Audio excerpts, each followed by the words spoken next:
Hi all, you may have noticed that we're doing something a bit different this week. I'll give you a hint.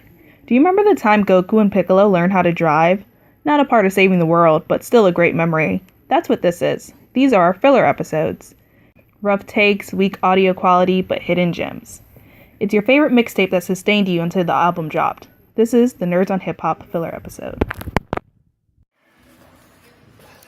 How you feel? I have mixed feelings. I think overall it was a solid movie. But I guess we should introduce what we're talking about. Yeah, we just kind of got out of solos. We dipped out of MomoCon to go peek into solo. Yeah, so we had our panel yesterday, and now we're just enjoying MomoCon today and decided to go see Solo, which is at the movie theater nearby, sort of. Shout out to the dude on Twitter who asked for it. Yeah, this is actually our first request episode from... Of all time! All time! Oh wait, no, we can't say that anymore. I mean, the first of all time, yes? We can't quote that person anymore. Yeah, it's just ingrained in pop culture. It sucks. Anyway, so Sam and his Twitter name is Eggfooyoung, which is kind of funny.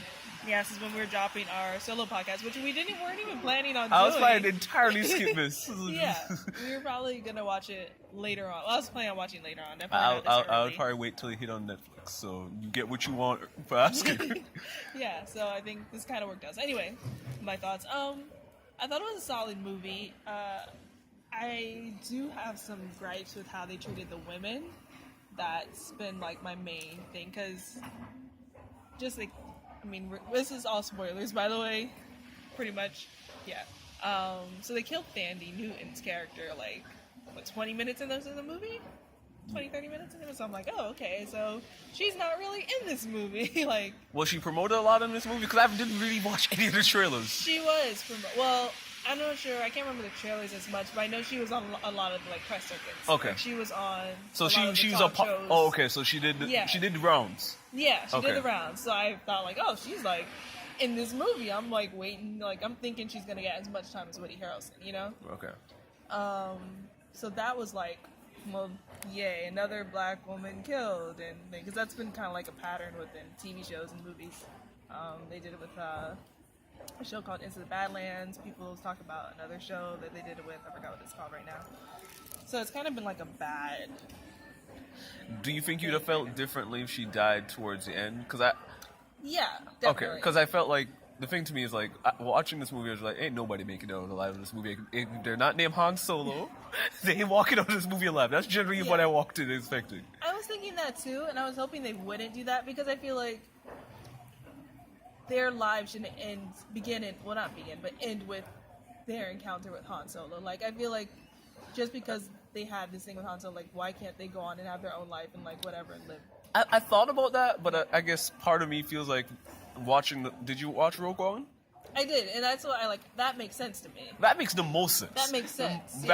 But I also feel like going forward, they're just going to kill off anybody in a spin-off film that's not a part of the main crew. And I feel like that's short-sighted. Like that feel like it makes the world smaller for me a little bit, because I would like to think that, okay, Woody Harrelson maybe gets away and like he's off, like still like trying to pull off these schemes or doing something, like he's out there in the world again, and maybe he never comes across Han Solo again, but he's still out there, or at least somebody. Like, I don't think they should have killed off everybody.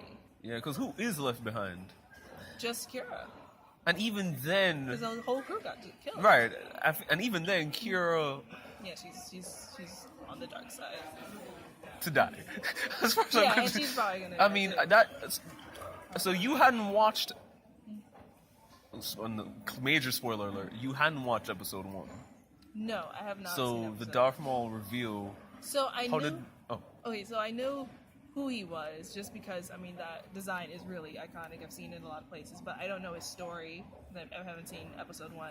So that was kind of like, oh, like this guy. But it was like, I recognized it. I recognized that it was something that I was missing. But I recognized, like, I was still able to appreciate it, but I don't think I wasn't able to appreciate it fully, because I'm like... You want to know what this feels like? Because I watched... Red Skull. Okay. You know, it's funny, that's ish, but I'm going to pull the veil in 2 ways. I think because you and I are not people who have intimately love Star Wars. It's the first. You know how people say sometimes, like, I don't want to say they don't get a Marvel reference. It was like I'm going to compare it to the Captain Marvel reveal. Because Yeah. a lot of people are just like, I don't know who this is, and then for some people, it's just like, I know who Captain Marvel is, but they're not like. It wasn't a super hype, like, oh my god, Captain Right. Marvel. Yeah. So I feel like that for the first time, we get to be on the outside looking in for bigger and deeper fans. Because I even checked the group chat I'm in, and the very first thing when I told was like, oh, Solo was solid. It's like, so how did you feel about her? I was like, okay, I get it. Right, yeah.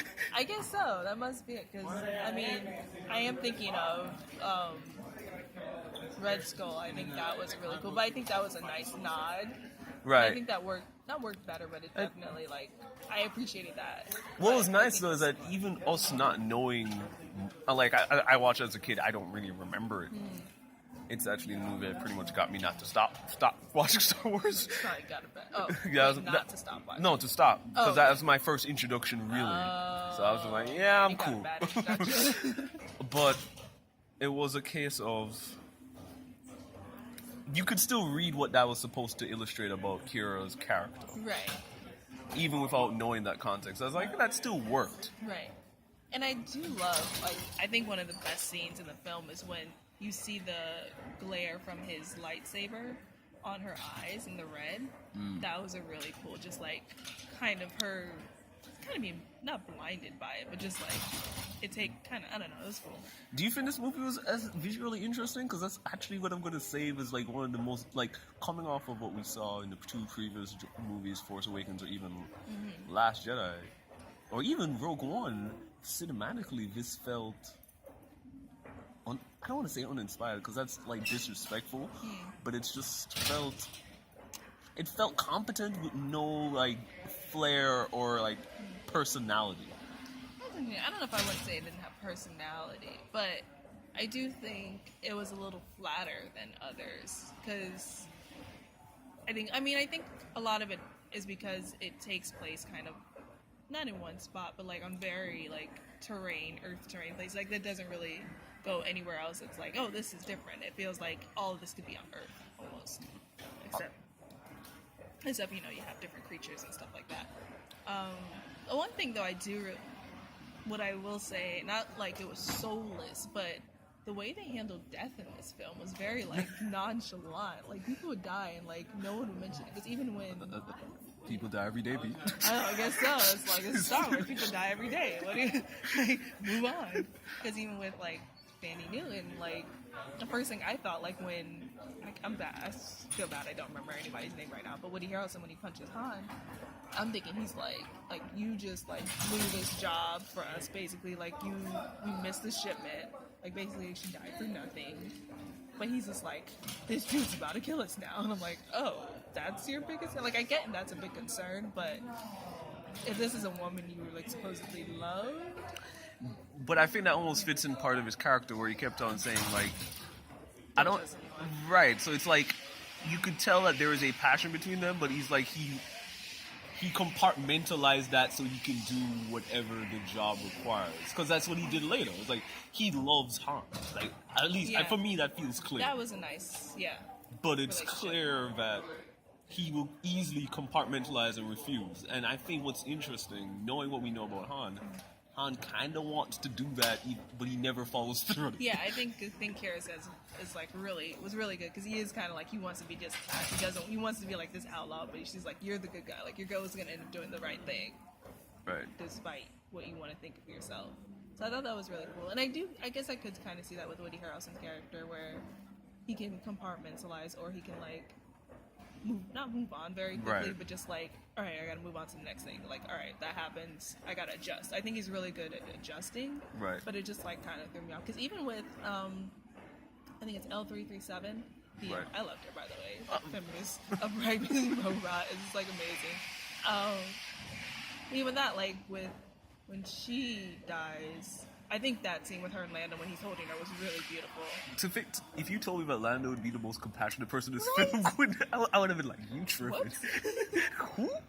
But even so, like 2 scenes later, it's like, all right, well, we gotta rip out her hard drive, and it wasn't. He like was this- reluctant. He was very... He was a little reluctant, but it didn't feel. I don't know. It felt like it should have been a little bit more like.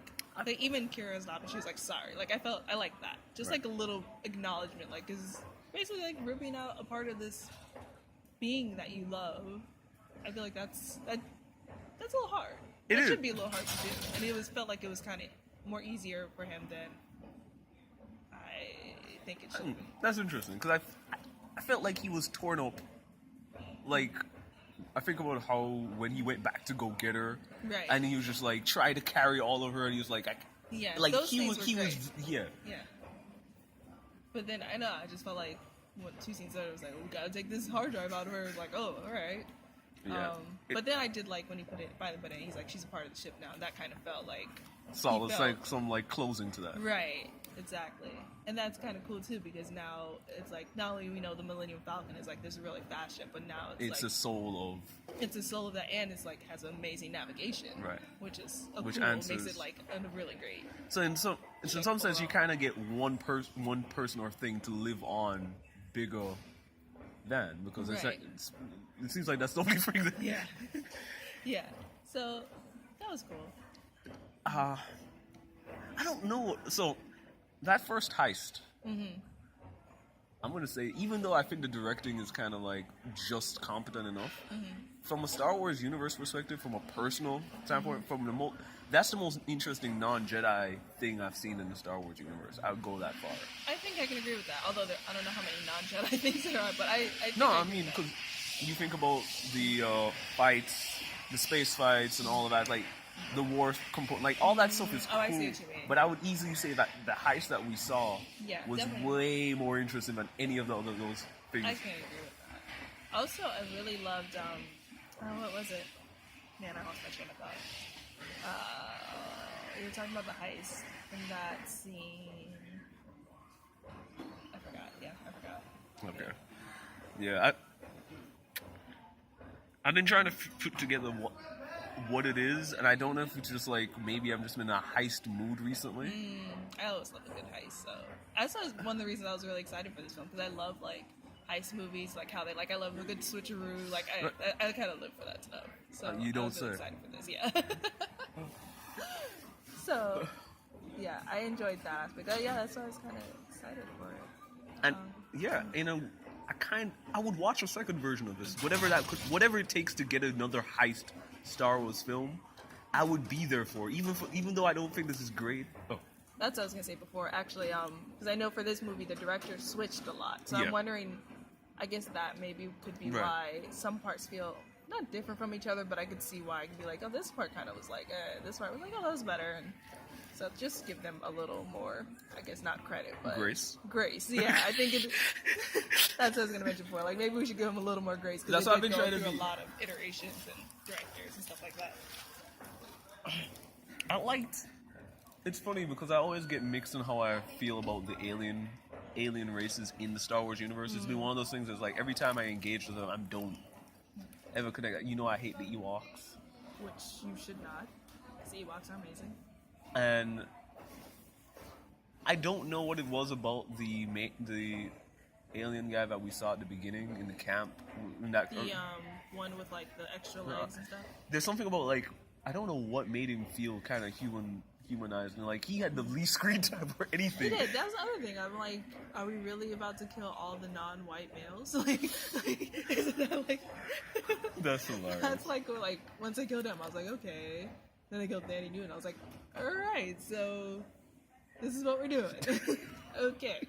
At least we know Lando survives. Yeah.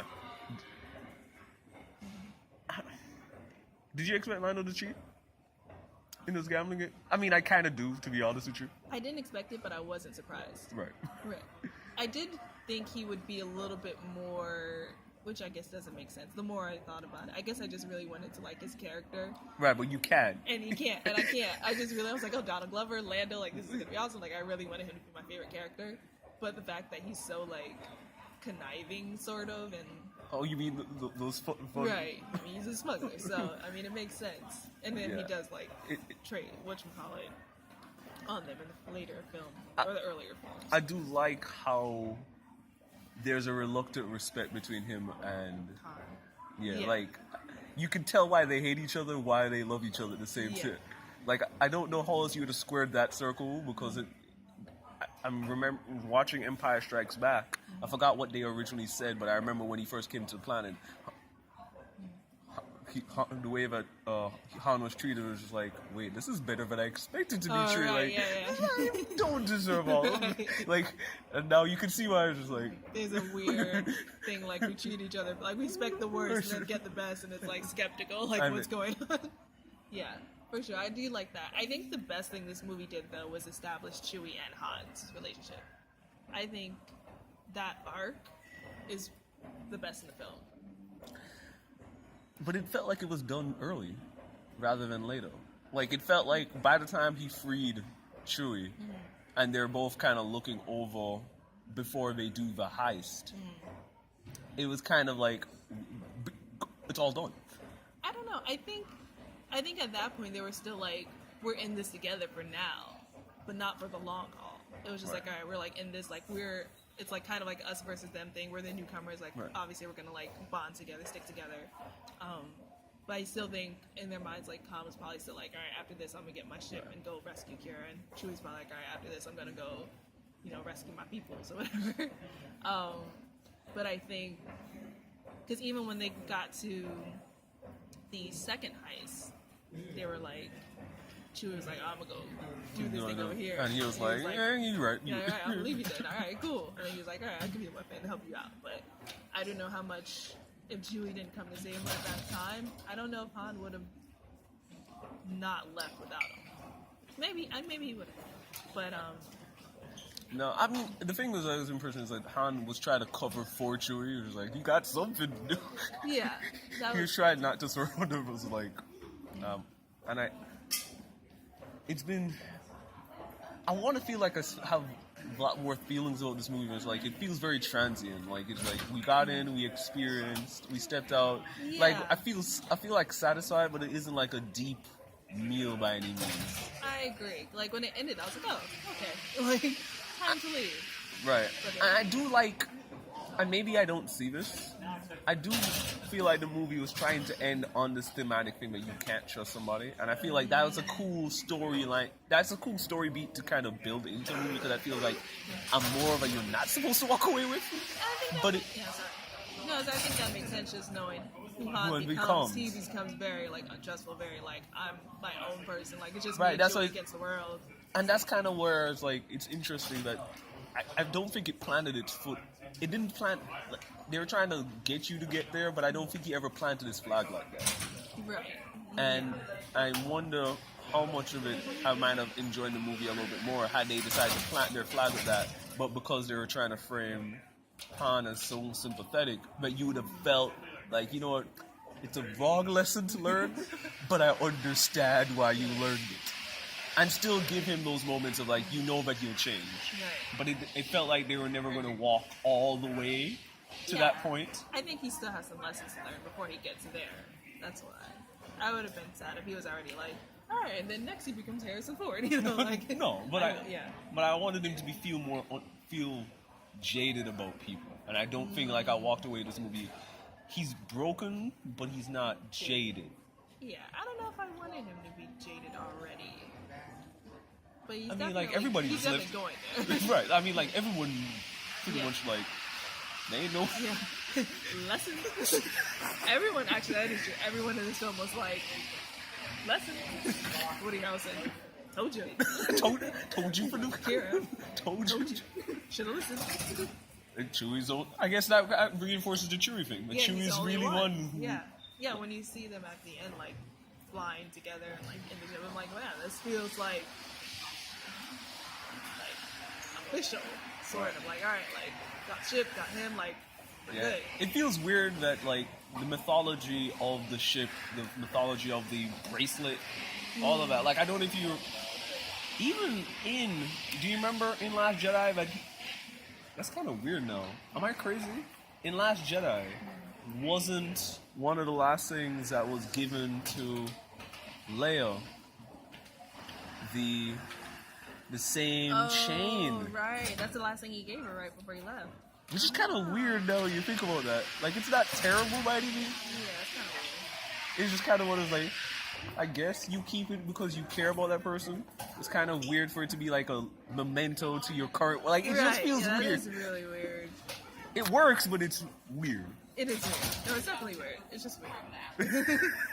I'm sorry. My mind just finally put that together. No, this makes a lot of sense.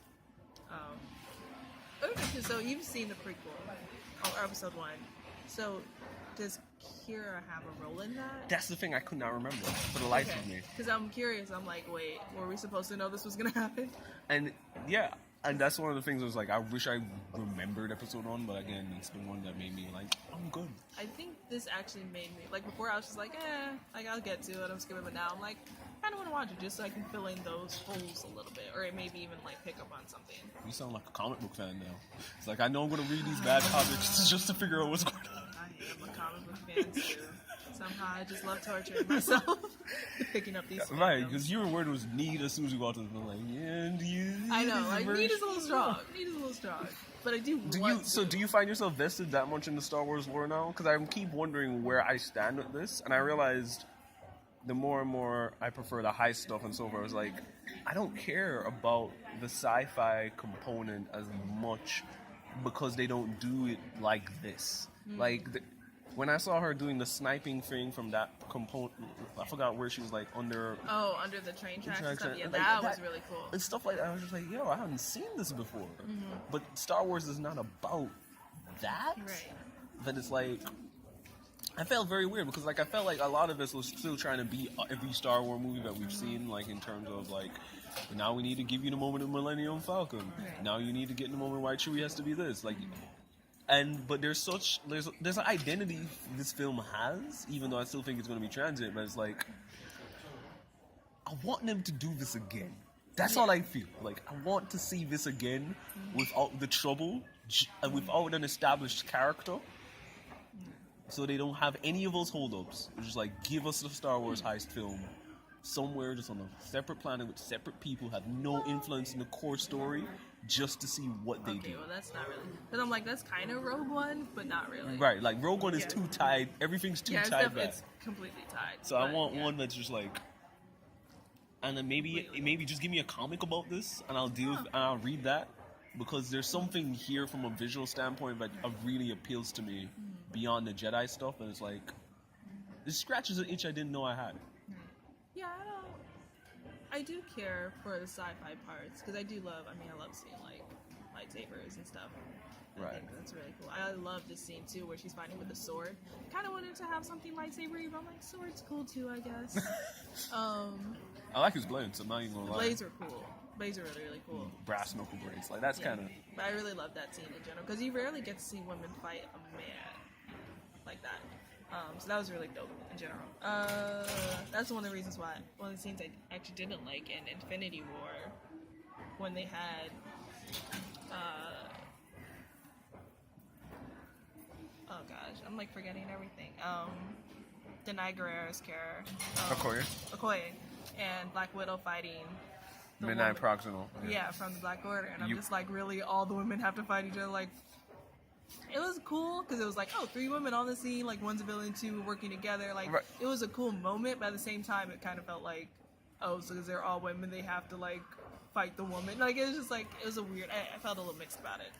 So I was happy to see in this movie that it was like, oh, like a woman going toe to toe with a man and winning. Like, that's really dope. But yeah, I do care for Star Wars. I do like the like fantastical element of it. Right. I do buy into that a little bit. I don't really care for... I'm probably going to get a whole bunch of hate for this podcast. I mean, I've accepted... Like, the more and more I watch these Star Wars films, the more and more I kind of understand where I am with it, really. I don't care for, like, the TIE fighters and the X-Fighters, like that, like the specific details, like the stuff like that. I don't really get into that much, which is weird, because I think the first time I ever felt... Not the first time I felt like that was probably... But one of the few times I felt like that was Black Panther, where I'm just like, oh, I kind of want to know like the intricate details of this, and I kind of got. That's probably how Star Wars fans feel. Right. And so we ain't mad at Joe. It's just it doesn't scratch that itch for us. It hasn't happened for us. And that's why I keep saying, it's like, I watch Star Wars for the Jedi stuff. Right. you would not catch me in a Star Wars film otherwise. It really is that. Yeah. Like Ray, Luke, like Yeah. they carry the film for me. Kylo Ren. I My know you love Kylo Ren. my boy. That's my boy. Yeah. Don't, you're not talking ill about the No. great. No comment. Yeah, so I mean, I enjoyed the film though. I think it was a solid film. Yeah. Like I wasn't like this is trash. Like it Yeah, was I'm really better than surprised at Justice that League. response. Wow, we got real low bars, and that's what we're comparing this to. No, but I'm curious. Do you get what? Could you perceive why people would think it's that bad? So I think when people go into a Star Wars film, they have a certain expectation. Like I think they're looking for the things the things you like the least. Like I think they want more of that fantastical sci-fi element. But I think when you got a lot, like I feel like Solo was playing to that crowd harder than any of the Star Wars. Like it very much felt like we're gonna give you this, we're gonna give you that, all the stuff that you've been asking to see. But it was mostly grounded too, though. I think I guess that's. it's just like it's a little too. I will. regular. I think that's probably the thing that I didn't like about that kind of in-house scene. Like there are a couple of scenes that felt so grounded in fights. Like that's why I go back to the train thing because that felt like. But it felt like a lot of the other. Once you got back to that other planet, I forgot at the end when they pulled off the heist. Oh wait, the one with where Lando Where- is, or Santorini? Santorini when Okay. they were get the stuff there. Right. All the stuff there felt like so grounded. Where it's just like, Yeah, I was really disappointed with that because I was like, this looks like it could be like some beach anywhere. Like it just, I don't know. It was like even I like the scene where Lando was at the end. Like that was really Really cool. cool, Like yeah. very rich and like beautiful. Like that was Yeah. I do feel like there was a little lack of imagination there. Right, and then just even being inside the ship, it felt so like A little bit.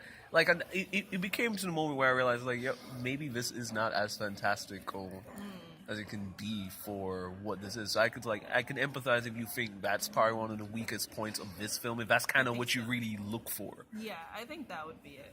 That's the only reason I can think of why Yeah. some people would be like, "This movie's terrible." Because I don't think it was terrible on story wise. I don't think it was terrible on like directing as much. But I Right. think there definitely was a lack of imagination to a degree. Yeah, I think the other thing that it's gonna be weird because it doesn't sit well with. Not that it doesn't sit well with me. It feels like they're trying to revisionist history Star Wars a little bit, where they're not just like the premise, but I'm like the rebellion aspect through and through. It's like we got a lot of like. You should join the rebellion. You should join like. Guess what? Guess what's coming? It's like I woke up and next Star Wars film had some like Uncle Sam like version of like you should. So you joined the rebellion. That's great. So yes, there's something about that where it's like I get that you're trying to reinforce that theme going forward, especially at the end of Last Jedi about like everybody's a part of this larger conversation. But there's something about like how it fits in here that's like, Yeah. I think so. I don't think they needed it. Like it was a nice little thing at the end, a little bit, but even so, it's just like I didn't need that. Like Right. we know what happens. Like let me just live this Han Solo story. right. But I do. Well, yeah. Sorry. Well, I'll get to. Well, I was just gonna say the woman whoever played the head of that Right. rebel group. You liked her a lot? I liked her a lot. Like I think she's the standout in the movie. Really? Yeah, definitely. Definitely. Well, the standout I wasn't expecting. I guess I'll say that. But I mean, definitely one of the standouts, like easily, like, easily. I don't know. Like I liked her, but I also feel like all she was trying to do is like, yo, do the right thing. Yeah. It's just like the entire arc is like, do the right thing, man. Do the right thing. Have Do the Spike right- Lee come out. I mean, Han Solo's wearing the love cape.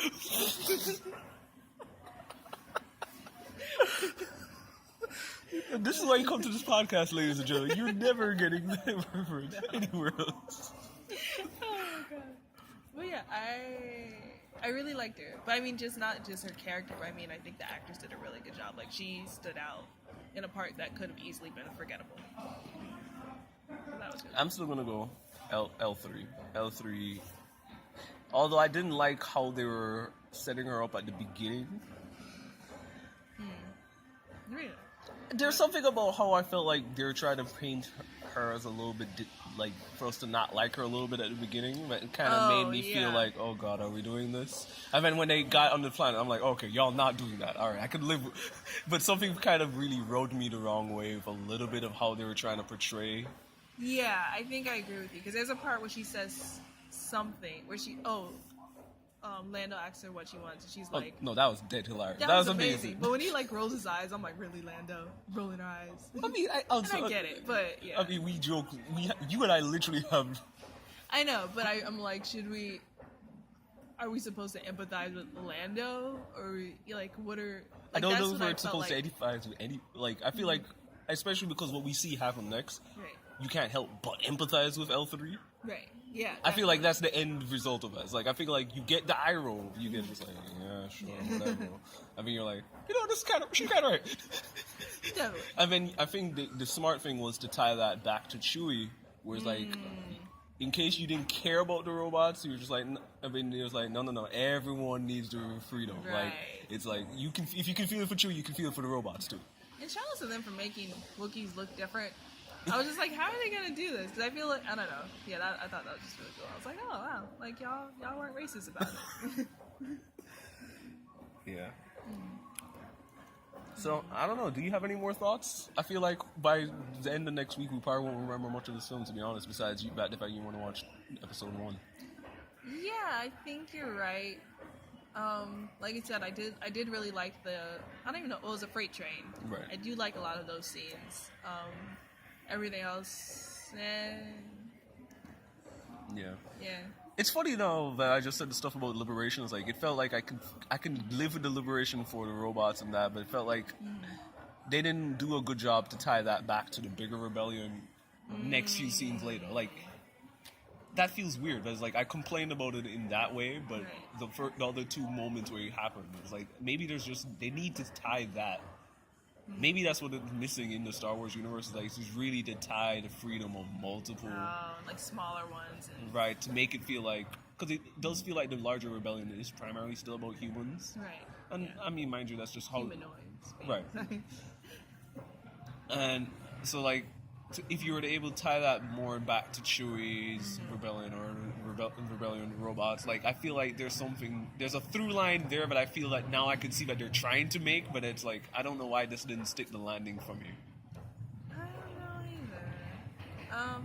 I mean, so are you saying the part where L337 like does the first robot and that leads to like Chewie, the next robots, or you right? Relating to Chewie? You know, because like she refrees the robot, and that leads to the larger robot rebellion. And while the larger robot rebellion is happening, she frees everyone else. Right, everyone gets free, and then in the middle of that, Chewie does his freeing of all his people. Yeah. So it's like both of those happen simultaneously, and both of those work for me. But you don't feel like they were connected as much as they could be. They weren't connected to when we get back on the planet, and you have the chick from the Marauders, and she's talking about the rebellion on a larger scale, and it's like, I see what you're saying. and then it's like, oh, thematically, I could see what you're trying to do. You're trying to create like you This care is about how it here, it is. you care about it here, so you should care about it in this larger context. But all I can just feel like I don't want to hear about that one. I just care about those two. I can see what you mean, because I guess it was like, we're going to show you two examples and then we're going to like paint it out for you. But I don't think the connection between the two examples and then painting it out for you was very like clear cut. Yeah, that's what I'm saying. Like, there's something there now I can see that would be useful to keep going to. Yeah. But they didn't stick the landing for that. They need a flashback scene. She's like talking and you see like Chewie fighting and the robots fighting. They should take support from K-dramas. That's what we need. Need more flashbacks in Star Wars. Again, this is why you listen to this podcast, ladies and gentlemen. Not getting these details, ideas anywhere else. K-dramas and Spike Lee need to affect next Star Wars films. Hate us now. That would be a really bad Star Wars film. Spike Lee K-dramas. Yo, that is amazing. It's terrible. That's what these Lando films needs to be. It needs to be filmed by Spike Lee with collaborations from Korean drama directors. That's the answer to all of this. That might not be terrible. It probably would be terrible, though. But it might not be terrible. So for Eggfooyoung, tell us what you were hoping to hear from us to say about this, because it seems like a lot of people who are asking people to ask about this really have more of a positive spin. So I'm like, what did you enjoy about it? Yeah, and that goes to everyone else too. Like, what did you watch Solo? What did you think? Did you like it? Let us know. Yeah. Find us at Nerds on Hip Hop, or that's Twitter, Twitter, and we have Facebook. And then if Email nerdsonhiphop@gmail.com if you want to just send us something personally, I guess. yeah, and we were at MomoCon, so if you're at MomoCon, hi. Hi. Sayonara, son. Bye.